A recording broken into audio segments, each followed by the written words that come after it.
தேசிய முற்போக்கு திராவிட கழகத்தினுடைய நிறுவன தலைவர், அன்பு தலைவர், புரட்சி கலைஞர் கேப்டன் அவர்களின் ஆசியுடன் நம்ம தலைவர் இல்லாமல் நடக்கின்ற முதல் பொதுக்குழு செயற்குழு அப்படின்னு நம்ம நினைக்கிறோம்.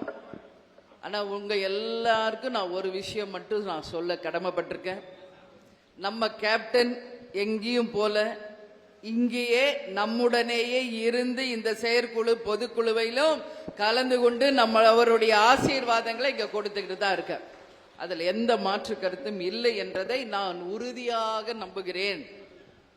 இன்னைக்கு நான் சொன்னது மாதிரி அக்ஷய திருதியை அப்படின்னு சொன்னாலே சிவனும் சக்தியும் ஒன்றாக இணைந்த ஒரு நாள். அர்த்தநார் ஈஸ்வரராக கேப்டன் அவர்கள் என்னுள்ளேயே இருந்துதான் என்னை இயக்கிக் கொண்டிருக்கிறார் என்பதை தான் நான் 100% 100% அந்த நம்பிக்கையோடு உறுதியோடு தான் என்னுடைய ஒவ்வொரு நாளையும் நான் துவங்கி கொண்டு இருக்கிறேன் என்பதை என் அன்பு சகோதர சகோதரிகள் கிட்ட நான் பகிர்ந்து கொள்ளணும்னு நினைக்கிறேன். நீங்க எல்லாரும் நினைக்கலாம், போன முறை GPN பேலஸ்ல நம்ம தலைவர் அவர்கள் கலந்து கொண்ட செயற்குழு பொதுக்குழு மிக பிரம்மாண்டமாக நம்ம நடத்துறோம். இந்த முறை KV மஹால் தர்மபுரியில நமது அவை தலைவர் அவருடைய துணைவியார் மீது கட்டப்பட்ட இந்த திருமண மண்டபத்தில் இந்த 19ஆம் ஆண்டு செயற்குழு பொதுக்குழுவை நடத்திட்டு இருக்கோம். எப்பயுமே சென்னையில தான் நம்ம நடத்துவோம், ஒருவரை காரைக்குடியில நடத்தணும். சென்னை என்பது மட்டும் கிடையாது. இன்னைக்கு KV மஹால் தர்மபுரியில ஒரு கிராமத்தில் கட்டப்பட்ட ஒரு கல்யாண மண்டபமா இருந்தாலும் தேசிய முற்போக்கு திராவிட கழகத்திற்கு இணை தேசிய முற்போக்கு திராவிட கழகம் தான் என்பதை இந்த செயற்குழு பொதுக்குழுவில் மாபெரும் வெற்றி பெற்றதில் நீங்க நிரூபிச்சிருக்கீங்க. கேப்டனை பொறுத்த வரைக்கும் ஏ சென்டர் ஹீரோ இல்ல, BNC ஹீரோ. கிராமங்களை விரும்பக்கூடியவர், கிராம மக்களையும் கிராம இளைஞர்களையும் பெண்களையும் அவங்க நம்ம கேப்டனை தங்கள் வீட்டு மகனாகவே ஏற்றுக்கொண்டவர்கள்.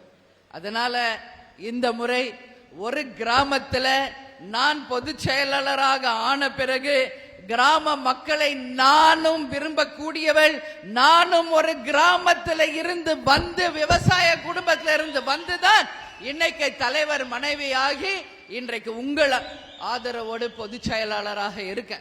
அதனால இன்னைக்கு இந்த கிராம பகுதியில KV மஹால்ல 19ஆம் ஆண்டு நான் பொதுச் செயலாளராக பதவியேற்ற பிறகு நடக்கின்ற இந்த செயற்குழு பொதுக்குழுவை நான் ஒட்டுமொத்த விவசாயிகளுக்கும் கிராம மக்களுக்குமே இந்த செயற்குழு பொதுக்குழுவை நான் சமர்ப்பிக்கிறேன். ஏன்னா நம்ம தலைவரை பொறுத்த வரைக்கும் எப்போ கிராமங்கள் முன்னேறுகிறதோ அப்பதான் நம் தமிழ்நாடு முன்னேறியதாக ஒரு சரித்திரம் இருக்கும் என்பதில் உறுதியாக இருந்தார். அதுல எந்த மாற்று கருத்தும் இல்லை. அந்த வகையில் இன்னைக்கு KV மஹால் நம்ம செயற்குழு பொதுக்குழுவோல இன்னைக்கு துவங்கப்பட்டிருக்கிறது. டாக்டர் அவர்களுக்கும் அவர் துணைவியாருக்கும் மகனுக்கும் தேசிய முற்போக்கு திராவிட கழகத்தின் சார்பாக வாழ்த்துக்களை தெரிவித்துக் கொள்கிறோம். கேப்டன் கொடுத்த வாக்கு, தர்மபுரியில நிச்சயமாக செயற்குழு பொதுக்குழு நடத்தப்படும் என்று கேப்டன் கொடுத்த வாக்கு இன்றைக்கு கேப்டன் அருளால் இதே தர்மபுரியில நடந்தேறி இருக்கிறது. இன்னைக்கு தமிழ்நாட்டில் எத்தனையோ மாவட்டங்கள் இருக்கு, ஆனாலும் ஒரே ஒரு மாவட்டத்தினுடைய பெயரை தான் தன்னுடைய திரைப்படத்தில் கேப்டன் அவர்கள் தர்மபுரி அப்படின்னு சொல்லி ஒரு படத்துல கேப்டன் நடிச்சார். தர்ம தலைவன் அந்த விரும்பிய அந்த தர்மபுரியில இன்னைக்கு நமது 19ஆம் ஆண்டு செயற்குழு பொதுக்குழு நடந்ததுல உண்மையிலேயே எங்களுடைய அன்பு சகோதர சகோதரிகளுக்கு என்னுடைய வணக்கங்களையும் பாராட்டுகளையும் நான் தெரிவித்துக் கொள்ள கடமைப்பட்டிருக்கேன்.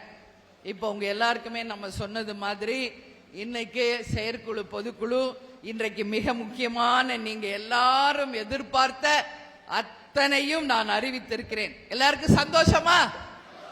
நீங்க எதிர்பார்த்த அத்தனையும் அறிவிச்சாச்சா? அதனால நிச்சயமாக தேசிய முற்போக்கு திராவிட கழகம் வீறு நடை போட்டு வெற்றியை காண்போம் என்பதில் யாருக்கும் மாற்று கருத்து வேண்டாம். செய்திகளை உடனுக்குடன் தெரிந்து கொள்ள உடனே சப்ஸ்கிரைப் பண்ணுங்க.